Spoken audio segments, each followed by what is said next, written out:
using an iPhone 7 in 2022. How's it running? And are you thinking of getting it in 2022?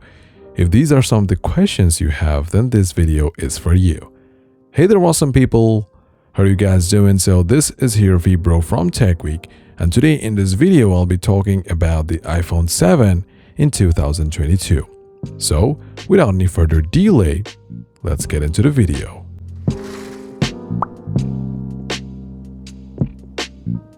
But before moving forward, if this is the first time you're watching my video, then please do consider subscribing to my channel, as 98% of you guys aren't subscribed to my channel.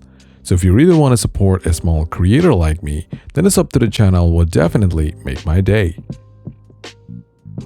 First, let's talk about this iPhone. Well, the iPhone 7 was released on September 2016, and this phone is 6 years old in the year 2022.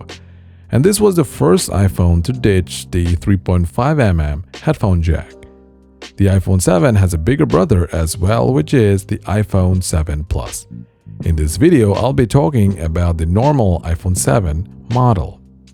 And the colors it came with includes jet black, black, silver, gold, rose gold, and red.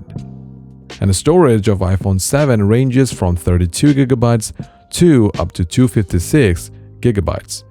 The version that I have in my hand is a 32GB model. Talking about the display, the iPhone 7 has a 4.7-inch Retina LCD display with 720p resolution and 625 nits of brightness. Well, what does that mean? Well, you'll be able to look at the screen on a sunny day. And the quality of the display is not as good in comparison to today's devices. And is it really bad? To be honest, no, it's not bad, because this phone has a 4.7-inch screen and 720p isn't noticeable if you're using it normally. Now let's talk about the performance of this iPhone 7. This iPhone is equipped with the Apple A10 Fusion chip, which is a quad-core processor with 2GB of RAM. I know 2GB of RAM in 2022 is nothing, but don't be fooled with this 2GB of RAM, because this phone just blazes through all the apps and games that I threw on it. Of course, this phone won't perform as good as the flagship phones right now, but still, this phone is more than usable in terms of performance in 2022. Well, battery is the biggest weakness of this iPhone. The iPhone 7 only has a 1960 mAh battery, which is really poor in day-to-day usage. I get around 2 to 3 hours of screen on time, and you cannot use this phone for the whole day without charging.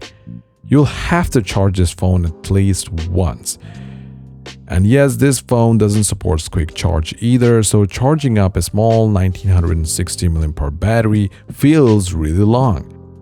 And talking about the battery health, my iPhone 7 has a battery health of 82%, which is not the worst and also not the best either.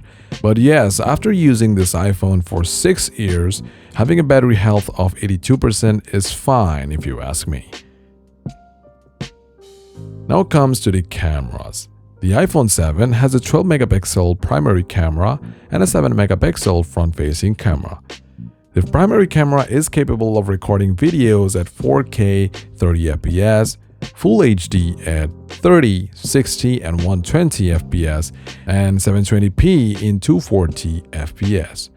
So if you want to record something in slow motion, you can do that here as well. Along with that, there is video stabilization, which is just a cherry upon a cake.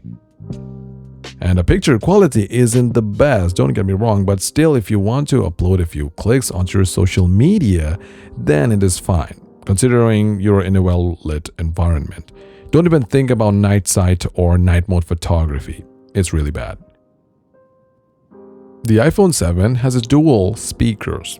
The bottom speaker is the first, and the earpiece is the second.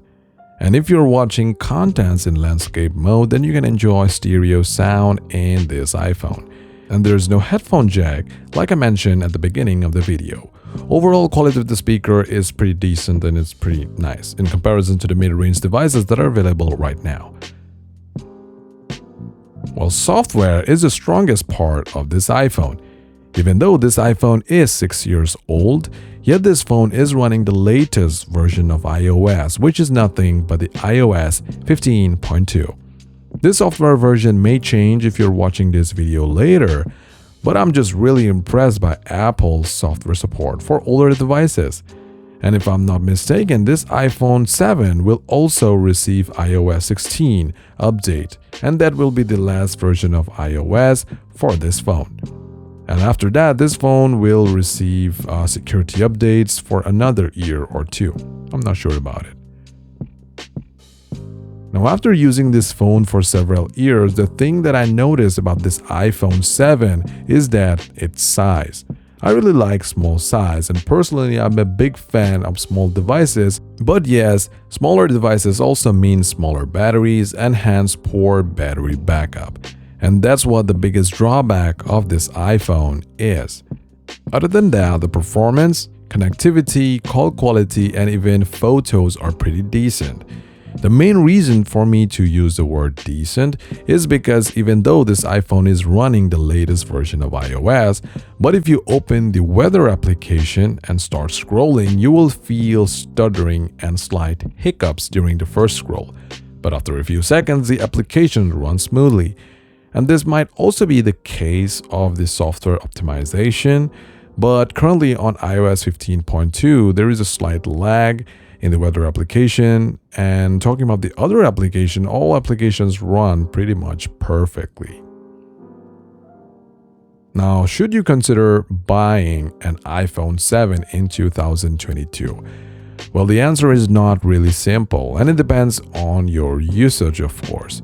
If you're thinking of buying this iPhone 7 as a secondary device, then you can definitely buy this phone.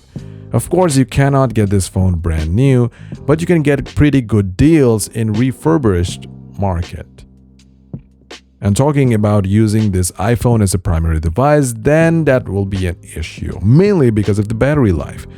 This battery is really a pain to use, trust me. But if you're still planning to use this phone as a primary device, then do consider carrying a power bank with you wherever you go, because you may never know when this phone dies.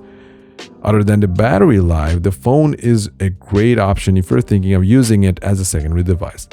Along with that, if your iPhone 7 needs servicing, then let me show you something.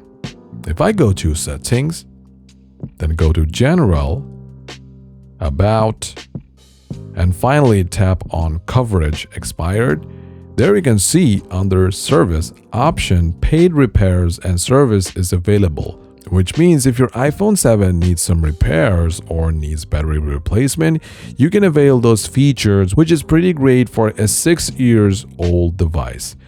Well, that's pretty much it for this video, guys. If you guys have any thoughts about this phone, then please let me know in the comment box down below. And if you really enjoyed this video, then please do consider subscribing as well as liking this video so that YouTube will push this content to other awesome people like you.